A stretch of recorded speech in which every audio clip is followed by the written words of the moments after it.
ഈ കിടങ്ങ് ഏക്കറക്കുളം അറിയുന്നവരുണ്ടാവും. ഏക്കറക്കുളം വരെ ഉണ്ട് ഈ കിടങ്ങ്. ഇത് ബ്രിട്ടീഷുകാർ പടയാളികളെ കടത്താൻ വേണ്ടി ഉപയോഗിച്ച കിടങ്ങായിരുന്നു എന്ന് കുപ്രചരണം ഉണ്ടെങ്കിലും യാഥാർത്ഥ്യം അതല്ല. ഇവിടെ കണ്ടില്ല, പാടാണ്.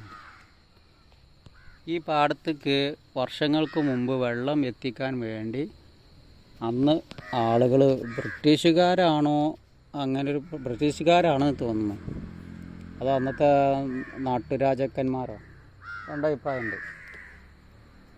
അവർ വെട്ടിണ്ടാക്കിച്ച ഒരു കിടങ്ങാണ് ഇത്. മഴക്കാലത്ത് ഇതിലൂടെ ശക്തമായ രീതിയിൽ വെള്ളം ഒഴുകും. ഹിൽ ഹോൾഡ് പോയതാണ്, സ്റ്റാൻഡ് തട്ടിയപ്പോൾ അത് ഇങ്ങനെ ഇതിലൂടെ പോവും. ഇതിലൂടെ ഒഴുകി അങ്ങനെ ചാലായിട്ട് പാടത്തേക്ക് പോകും. അതാണ് ചരിത്രം.